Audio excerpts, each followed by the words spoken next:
TG Plus News edizione di Venezia, buon pomeriggio. In apertura del nostro notiziario la cronaca.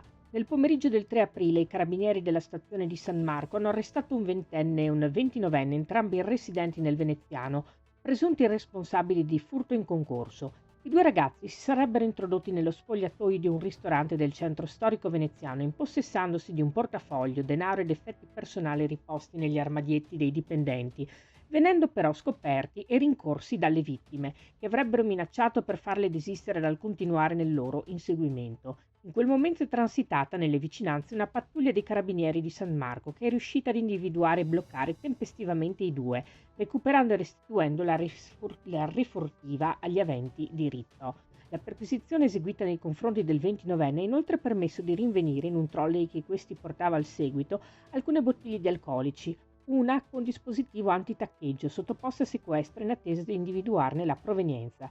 I giovani, all'esito di giudizio direttissimo, sono stati condannati alla reclusione di 4 mesi e al pagamento di una multa di 200 euro con sospensione condizionale della pena. Il Comune di Chioggia ha emanato l'ordinanza di rimessa in ripristino dell'area dei Murazzi, oggetto nel settembre del 2024 di una profonda manomissione da parte della ditta incaricata di eseguire i lavori di posa di un cavo elettrico. L'area è stata sequestrata in seguito alla riscontrata violazione delle condizioni imposte dall'autorizzazione per la manomissione del suolo pubblico. Il sequestro era stato disposto a seguito di accertamenti che hanno rilevato la chiara azione di danneggiamento e distruzione lapidia dei Murazzi, aree ed elementi tutelati ai fini paesaggistico-ambientale. Il sequestro era stato eseguito dal personale del Comando Carabinieri Tutela Patrimonio Culturale Nucleo Venezia, congiuntamente ai tecnici del settore lavori pubblici del Comune di Chioggia e convalidato dalla Procura della Repubblica. Sia a livello amministrativo che penale sono stati acquisiti da parte della Procura della Repubblica elementi sufficienti a sostenere che la violazione delle condizioni imposte dall'autorizzazione rilasciata dagli uffici comunali ha comportato effetti dannosi irreversibili sul patrimonio paesaggistico vincolato.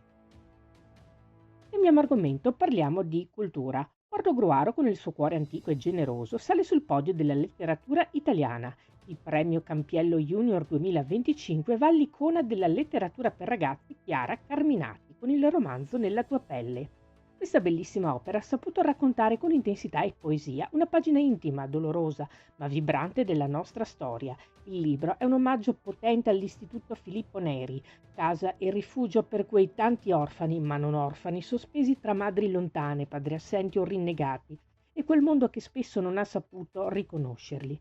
Sono i figli della guerra di Portogruaro, piccoli grandi eroi a cui l'istituto, con ostinata perseveranza, ha tentato di dare un senso di famiglia, di casa, di futuro.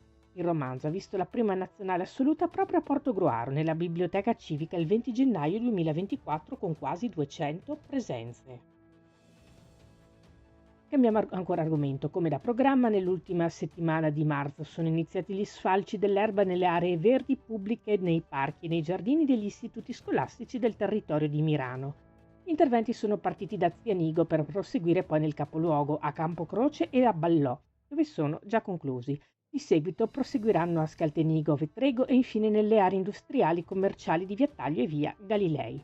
Per completare lo sfalcio in tutto il territorio comunale, che ha un'estensione di 45,66 km², è necessario circa un mese, in relazione anche alle condizioni meteorologiche. Al termine del primo sfalcio, previsto per fine aprile, partirà immediatamente il secondo, con la stessa sequenza e tempistica, e così avverrà per i successivi.